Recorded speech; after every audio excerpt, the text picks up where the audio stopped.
दोस्तों, कल के ग्रुप डिस्कशन में हम लोग कास्ट सेंसस पे बात किए, जाति जनगणना पे हम लोग जो है वन नेशन वन इलेक्शन पे बात किए, परिसीमन आयोग पे बात किए। लेकिन लोग जो है वो कहाँ फंस गए? जाति जनगणना में। जब उनसे पूछा गया कि क्या कास्ट सेंसस पहली बार हो रहा है, तो वो लोग जो है बिहार और कर्नाटक का एग्जाम्पल देने लगे, जबकि ऐसा नहीं है। स्टार्टिंग से जब जनगणना स्टार्ट हुआ तब से लेकर 1931 तक जो है वो जाति जनगणना हुई थी, हालांकि आज़ादी के बाद नहीं हुई। ठीक है। और एक चीज़ ध्यान दीजिएगा, जिसको सुप्रीम कोर्ट ने भी क्लियर किया कि जो बिहार में हुआ, जो कर्नाटक में हुआ, वो क्या रहा? वो रहा आपका कास्ट सर्वे। ठीक है। और जिसका स्ट्रॉन्ग लीगल बैकग्राउंड नहीं होता है, जैसे कि बिहार में क्या किया गया कि उसको कास्ट सर्वे करवाया तो गया, लेकिन उसके बेसिस पे जो आरक्षण दिया गया उसको ख़त्म कर दिया गया। साथ ही साथ वो यूनिफॉर्म नहीं होता है, कर्नाटक में अलग, बिहार में अलग, है ना। लेकिन जो कास्ट सेंसस होता है, जाति जनगणना, इसका लीगल बैकिंग होता है, रजिस्ट्रार जनरल ऑफ इंडिया के द्वारा ये करवाया जाता है। और साथ ही साथ ये यूनिफॉर्म और कॉम्प्रिहेंसिव डेटाबेस रहता है, और ये रिजर्वेशन पॉलिसी में, वेलफेयर प्रोग्राम में, ये सब में काफ़ी मदद करता है। तो आज़ादी के बाद फर्स्ट टाइम जो है वो जाति जनगणना होने वाली है। उसी तरह क्या भारत में पहली बार वन नेशन वन इलेक्शन होने जा रहा है? तो जवाब है नहीं। अगेन 1967 तक जो लोकसभा के चुनाव हैं और जो विधानसभा के चुनाव हैं वो एक साथ होते थे, फिर उसके बाद बंद हो गया था। और फिर अभी हाल फिलहाल में, हालांकि लॉ कमीशन और नीति आयोग ने पहले संतुष्टि करी थी, लेकिन अभी ex president mister Ramnath Kovind के द्वारा जो है अगेन से इसको सजेस्ट किया गया और कैबिनेट ने इसको अप्रूवल दिया है 129th कॉन्स्टिट्यूशनल अमेंडमेंट बिल में। ठीक है। और आपको पता है कि पॉलिटी से जो है बहुत इंपॉर्टेंट क्वेश्चन बनते हैं, तो आपको देखना और जानना समझना बहुत ज़रूरी है। साथ ही साथ एक ऐसा भी क्वेश्चन बन सकता है कि हाल में क्या इलेक्टोरल रिफॉर्म्स, चुनाव सुधार क्या क्या करे गए हैं, है ना।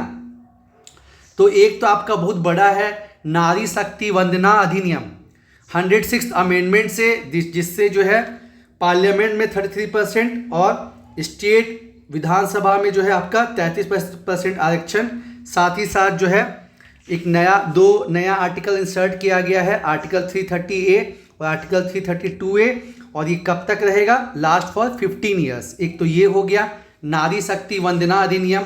दूसरा हो गया जो चुनाव आयुक्त की जो नियुक्ति प्रक्रिया है उसमें बदलाव किया गया है, क्योंकि आप जानते हैं इसमें ट्रांसपेरेंसी नहीं थी और बहुत लंबे टाइम से डिमांड चल रहा था कि जो इलेक्शन कमिश्नर का अपॉइंटमेंट प्रोसेस है उसको ट्रांसपेरेंट किया जाए।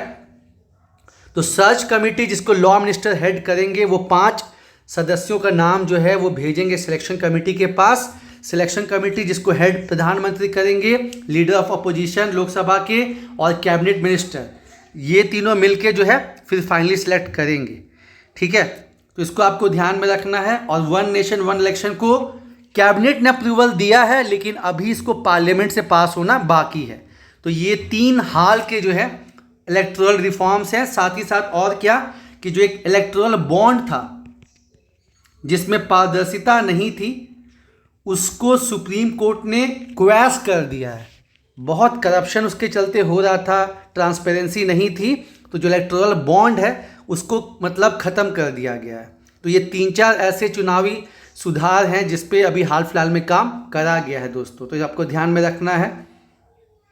उसके बाद वन बाय वन हम लोग देख लेते हैं जो हम लोग कल डिस्कशन किए थे। पहला आपका हो गया वन नेशन वन इलेक्शन। तो जैसे मैंने बताया ही कि पहले पास्ट में लॉ कमीशन, नीति आयोग सब ने जो है इसकी सिफारिश की थी, क्योंकि बार बार चुनाव करवाया जाता है, जिससे जो है जो डेवलपमेंट प्रोसेस है वो बाधित होती है, क्योंकि मॉडल कोड ऑफ कंडक्ट लग जाता है।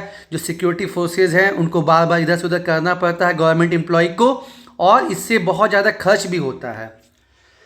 तो इसको जो है कैबिनेट ने अप्रूवल दिया है। अगर बोर्ड ने पूछा कि क्या पार्लियामेंट ने अप्रूवल दिया है, तो जवाब है नहीं। और कौन से बिल से आया ये? 129।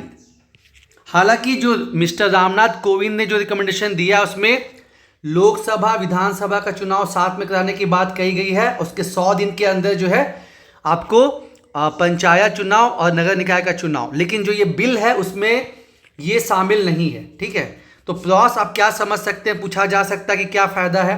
तो जो चुनाव पे खर्च होते हैं वो बचेंगे, जो बार बार मॉडल कोड ऑफ कंडक्ट लगता है और मतलब डेवलपमेंट रुकता है, बाधित होता है, वो ठीक हो जाएगा। उसके बाद सिक्योरिटी फोर्स का ऑप्टिमम यूटिलाइजेशन होगा, गवर्नमेंट एम्प्लॉयज़ को दिक्कत नहीं होगा, और जो फ्रीबीज कल्चर चलता है ये भी नहीं होगा। ये तो प्रॉस हो गया।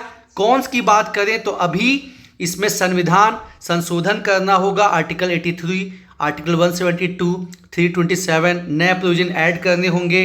और जाहिर सी बात है कि जब एक साथ चुनाव होगा और जो नेशनल पार्टी जो खर्च कर पाएंगे उसके सामने जो रीजनल पार्टी है वो नहीं टिक पाएंगे। और आप चुनाव जानते हैं कि मोटा मोटी कहीं ना कहीं एक्सपेंडिचर पे डिपेंड करता ही करता है। साथ ही साथ जो रीजनल मुद्दे हैं वो दब जाएंगे, वोटर्स को कन्फ्यूजन क्रिएट होगा, लॉजिस्टिक चैलेंज है, और इससे संघवाद को भी नुकसान होगा। तो ये सब जो चीज़ें हैं वो किससे संबंधित, आपको इसके चैलेंजेस से संबंधित है। ठीक है। और यहाँ एक क्वेश्चन बनता है कि क्या इंडिया में पहली बार ये वन नेशन वन इलेक्शन होने जा रहा है, तो जवाब है नहीं। और किस संविधान संशोधन बिल से इसको लाया जा रहा है, 129, इसको ज्वाइंट पार्लियामेंट्री कमेटी को भेजा गया है। फिर से बताना चाहूँगा, हालांकि मिस्टर रामनाथ कोविंद ने जो कहा था, क्या उनकी कमेटी ने कहा था कि लोकसभा और विधानसभा का चुनाव एक साथ ही साथ जो है जो आपका ये लोकल गवर्नेंस है उसका चुनाव 100 दिन के अंदर, लेकिन जो है इस बिल में इसको शामिल नहीं किया गया है। दूसरा इंपॉर्टेंट मुद्दा है जाति जनगणना। क्यों न्यूज़ में है, पहले तो बीजेपी गवर्नमेंट मतलब एनडीए गवर्नमेंट इसके फेवर में नहीं थी, लेकिन बाद में जब एहसास हुआ कि ऑपोजिशन इसको वेपन बना सकती है आने वाले अलग अलग विधानसभा चुनाव में, तो फिर खुद एनडीए ने इसको क्लियरेंस दे दिया है कि आने वाले जनगणना में जो है कास्ट डेटा को इंक्लूड किया जाएगा। मैंने आपको बताया है कि 1931 के बाद जो है जाति जनगणना नहीं हुई है। ठीक है। इसका मकसद क्या है, समावेशी विकास। क्योंकि आपको पता ही है, एग्जाम्पल के तौर पे अगर हम बात करें तो जैसे एसटी कम्युनिटी का बात करते हैं, ठीक है, एसटी कम्युनिटी का बात करते हैं तो एसटी कम्युनिटी कितनी है, 700 से ज़्यादा। और अगर अभी हम कोई भी गवर्नमेंट सर्विस देखते हैं तो उसमें जो मीना कम्युनिटी है उसका कहीं ना कहीं दबदबा रहता है। तो होता है ना कि एक तबका तो है जिसको बहुत बेनिफिट मिल रहा है और एक तबके को बेनिफिट मिल ही नहीं रहा है। तो समावेशी विकास के लिए करना जरूरी है। क्या ये पहली बार हो रहा है, जवाब है नहीं। 1931 तक कास्ट सेंसस हुआ था। इसका प्रॉस क्या है कि जो भी कमज़ोर कास्ट है उनका आइडेंटिफिकेशन हो सकेगा, उसके बाद आपका सामाजिक आर्थिक न्याय और उनको अधिकार मिल सकेगा, सरकार को आसानी होगी उनके लिए पॉलिसी फॉर्मुलेशन करने का, उसके बाद मतलब जस्टिस मैंने बता ही दिया। कॉन्स क्या है, पॉलिटिकल पार्टी जिसको जो है पॉलिटिक्स के लिए इस्तेमाल कर सकती हैं और बहुत मुश्किल से डेवलपमेंट के साथ, लिटरेसी के साथ जो कास्ट बेस्ड आइडेंटिटी है वो कम हो रही है। और अगर वापस से जो है ये मुद्दा आएगा तो कहीं ना कहीं फिर कास्ट पॉलिटिक्स, कास्ट आइडेंटिटी बढ़ेगी और फिर आरक्षण का डिमांड बढ़ेगा और कुछ ना कुछ जो प्रॉब्लम है वो क्रिएट होगा। लेकिन चूंकि 1931 के बाद नहीं किया गया इसलिए इसको कराना जरूरी था। साथ ही साथ कास्ट सेंसस में जो है सब कैटेगराइजेशन, उप वर्गीकरण होना जरूरी है। क्योंकि मैंने आपको बताया ना कि मान लीजिए कि यहाँ पे ABC, ठीक है, D, ये 4 अलग अलग कास्ट हैं। A और B को जो है मैक्सिमम बेनिफिट मिल रहा है और C और D को नहीं मिल रहा है। तो जब ये सेंसेक्स होगा तो पता चलेगा कि कौन से कास्ट को कितना मतलब क्या उनका पोजीशन है, क्या उनकी आर्थिक कंडीशन है, क्या सामाजिक कंडीशन है, और उसके बाद आरक्षण दिया जा सकता है।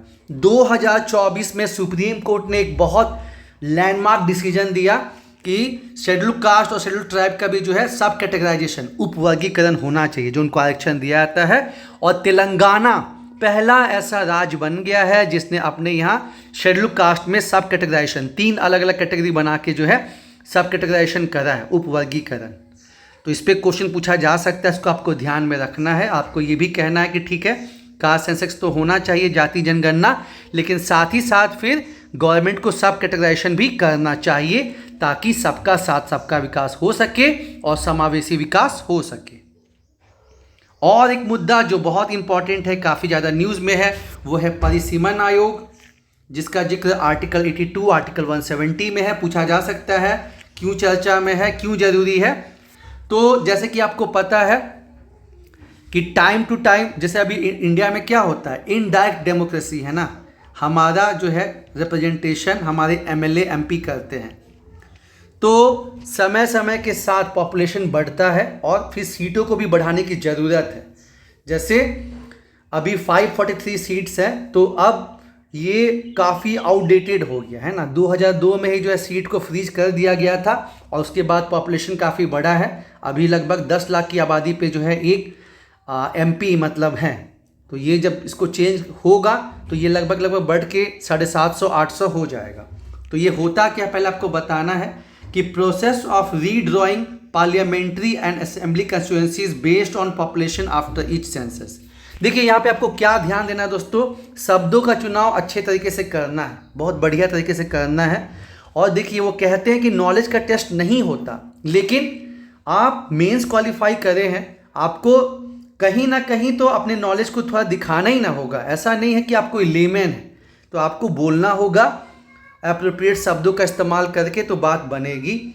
और अभी तक 4 बार जो है परिसीमन हो चुका है, 1953, 1963, 1973 और 2002। और 84th अमेंडमेंट से जो नंबर ऑफ सीट्स हैं उनको नहीं बढ़ाया जाएगा 2026 तक, ये डिसाइड किया गया था। और एक चीज़ बहुत इंपॉर्टेंट है, 2024 में और एक इम्पॉर्टेंट फैसला आया है। पहले क्या था कि जो परिसीमन आयोग है उसका फैसला जो है फाइनल होता था, उसको चैलेंज नहीं किया जा सकता था। लेकिन 2024 में सुप्रीम कोर्ट ने ये जजमेंट दिया है कि जो परिसीमन आयोग है ये भी जो है जुडिशियल रिव्यू से अलग नहीं है और इसको भी जो है चैलेंज किया जा सकता है। ठीक है, तो इसको आपको ध्यान देना है। अब इसमें चिंता का विषय क्या है, जो दक्षिण के राज्य हैं कर्नाटक, तमिलनाडु, आंध्र प्रदेश, केरला, ये सब जो है उन्होंने अपने यहाँ पॉपुलेशन को स्टेबलाइज किया है। और प्रोविज़न क्या है 82-170 में कि हर जनगणना के बाद जो है वो मतलब परिसीमन आयोग का गठन होना चाहिए।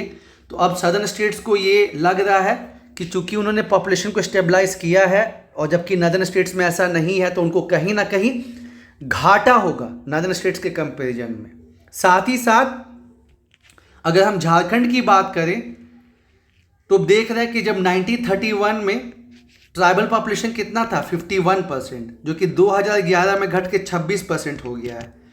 तो कहीं ना कहीं ये भी एक फियर है कि अगर वही पॉपुलेशन के आधार पे करेंगे तो ट्राइबल सीट्स जो हैं वो घट सकती हैं। ठीक है, तो फिर इसका सॉल्यूशन क्या है, मतलब आपको प्रोपोर्शनल रिप्रेजेंटेशन कर सकते हैं, जैसे अमेरिका में हुआ। वहाँ के कुछ प्रोविंस में पॉपुलेशन बहुत तेज़ी से बढ़ा और 10 लाख की आबादी पे एक सीट था। तो जहाँ पॉपुलेशन बहुत तेज़ी से बढ़ के मान लीजिए 15 लाख हो गया, तो भी जो है चेंज नहीं किया गया है ना। तो ऐसा कुछ कर सकते हैं और ये मुद्दा काफ़ी इम्पॉर्टेंट है। परिसीमन आयोग का काफ़ी टाइम न्यूज़ में रहा है दोस्तों, इसको देखना ही देखना है। एक बार फिर से देख लें क्या क्या हमने देखा। हमने बात की जाति जनगणना पे, इस पे पूछा था क्या ये पहली बार हो रहा है, तो लोग बिहार और कर्नाटक का एग्जाम्पल देने लगे, जबकि ऐसा नहीं है। ये जो है स्टार्टिंग से 1881 से ही हो रहा था, 1931 तक हुआ था, उसके बाद नहीं हुआ। और जो बिहार कर्नाटक में हुआ वो कास्ट सर्वे है, उसका उतना वो एडमिनिस्ट्रेटिव प्रोसेस है, उतना स्ट्रॉन्ग लीगल बैकिंग नहीं है। जबकि जो कास्ट जाति जनगणना है इसका 1948 के जो है अधिनियम से लीगल बैकिंग है और यूनिफॉर्म होता है ये, जबकि स्टेट वाला अलग अलग होता है।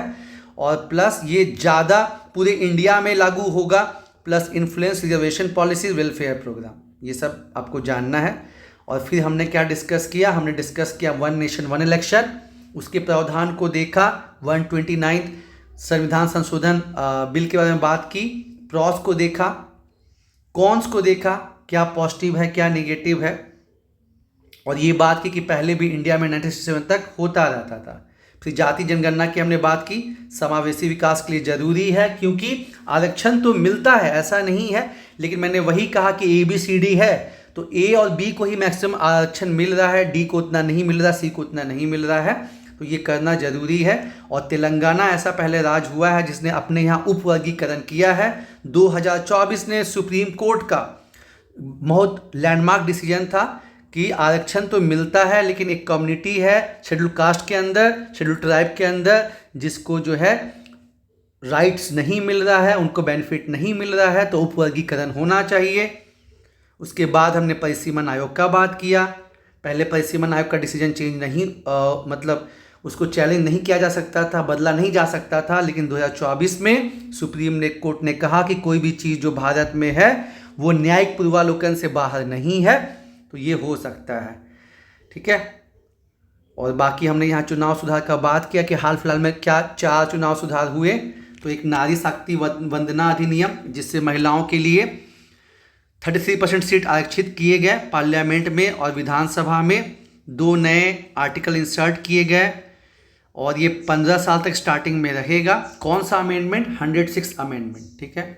उसके बाद जो चुनाव आयुक्त हैं उनके अपॉइंटमेंट की प्रक्रिया में बदलाव किया गया। एक सर्च कमेटी जिसको लॉ मिनिस्टर हेड करेंगे, वो 5 सदस्यों का नाम सिलेक्शन कमेटी को भेजेंगे, जिसके हेड प्रधानमंत्री रहेंगे, लीडर ऑफ अपोजिशन और कैबिनेट मिनिस्टर। और ये फिर नाम को फाइनलाइज करेंगे। जैसे अभी हाल फिलहाल में ज्ञान सर का नाम जो है वो किया गया चीफ इलेक्शन कमिश्नर के रूप में। और फिर हमने बात की कि इलेक्टोरल बॉन्ड, जिसमें कि काफ़ी ओपेकनेस था, जिससे काफ़ी करप्शन हो रहा था, उसको सुप्रीम कोर्ट ने क्वैश कर दिया, ख़त्म कर दिया। और 1 नेशन 1 इलेक्शन को कैबिनेट ने मंजूरी दी है, लेकिन पार्लियामेंट में अभी पास होना बाकी है। थैंक यू दोस्तों। और जो लोग बैच से जुड़ना चाहते हैं, नीचे व्हाट्सएप नंबर दिया है 6299319155।